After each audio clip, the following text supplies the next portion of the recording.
Well, oh boy, it happened. They did it. They banned TikTok. Lawmakers banned it. The president signed it. It happened.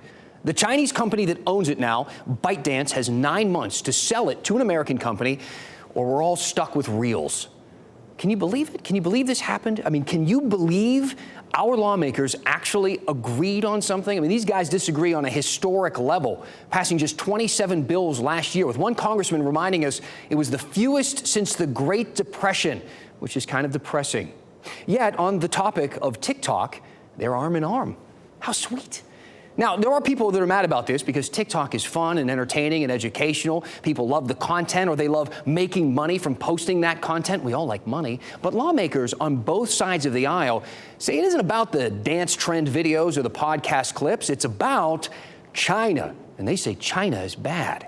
Here's a video I want to show you from the FBI about China's long-term plan to knock us down a few pegs, with a quote from their president. The eventual demise of capitalism and the ultimate victory of socialism will require a long historical process to reach completion.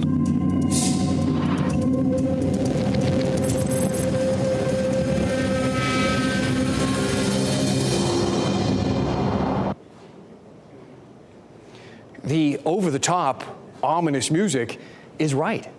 I mean, China's been caught being shady tons of times. I'm sure they trade with us, but it's kind of a frenemy-type relationship. They want to disrupt our country. They constantly align themselves with our adversaries, and they've been caught countless times stealing secrets or trying to hack us. We've now reached the point where the FBI is opening a new China-related counterintelligence case about every 10 hours.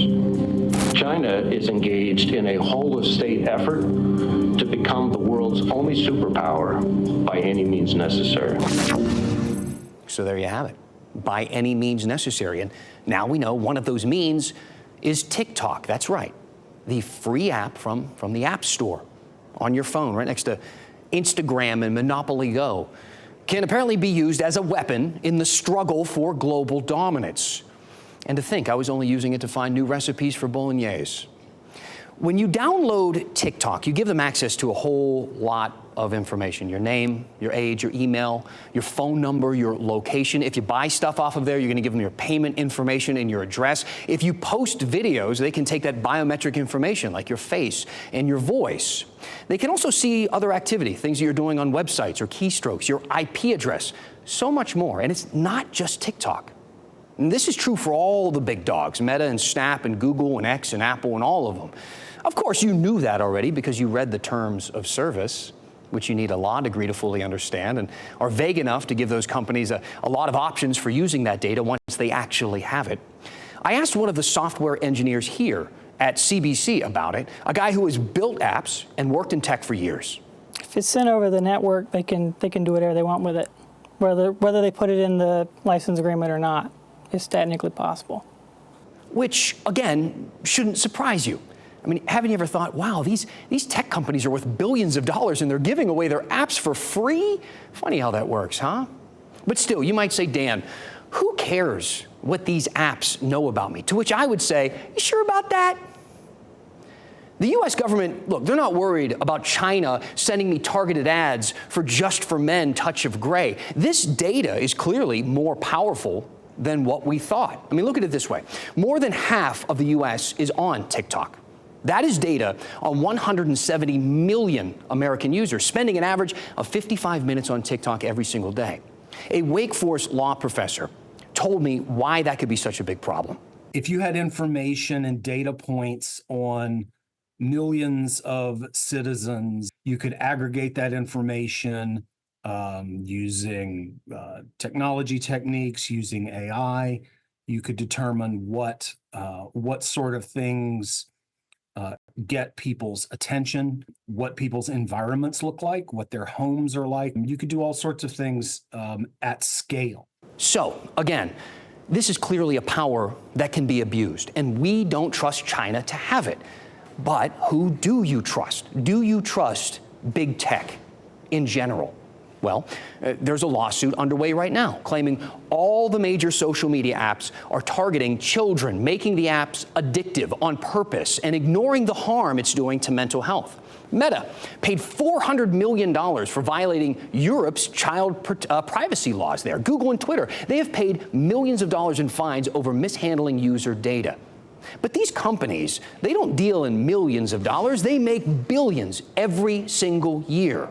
Why ask for permission when forgiveness is cheap by comparison? Does any of that, though, compare to the threat from China?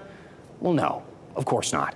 The idea that they would be collecting information for commercial purposes, I think, is different than fears that a foreign government would be collecting and utilizing information not only for commercial purposes, but also for militaristic purposes. That's the biggie. One of the main points.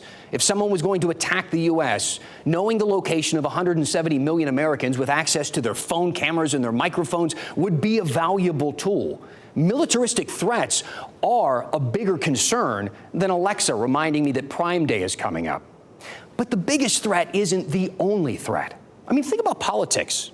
Right? You don't need to own a social media company to use it against people. U.S. intelligence agencies say Russia's been using American social media companies for years to weaponize social media with propaganda and misinformation to sway elections and to create a divide. The Obama and Trump administrations sanctioned them for this. They all know the power of these apps to sway opinions in targeted ways to manipulate us. In 2022, Meta paid $725 million for that Cambridge Analytica scandal. You remember that? Where firms collected and used personal data from Facebook to micro-target political advertising. Remember when Twitter removed former President Trump from the platform because they thought his words were inciting violence, triggering a massive discussion about free speech and the power of platforms like X to control important narratives. And imagine how shocked I was when I scrolled through an article on the topic to find an advertisement just for me from Just for Men, Touch of Gray. Gotta love Fat Joe, by the way, a bald man selling a hair product. Guy's a true hustler. Again, I know that I'm juggling a lot of apples and oranges here, but they are all in the same basket, a powerful basket that powerful people know can be used as a tool to survey, influence, and run the world. Convincing the rest of us is just about fun little videos. Let me know what you think. What questions do you have about these apps on your phone? What can they do? What are they allowed to do? What do these tech companies do with your stuff once they have it? What can they do down the line? Email me at dan@wral.com. Tell me what's on your mind, and we will go in depth.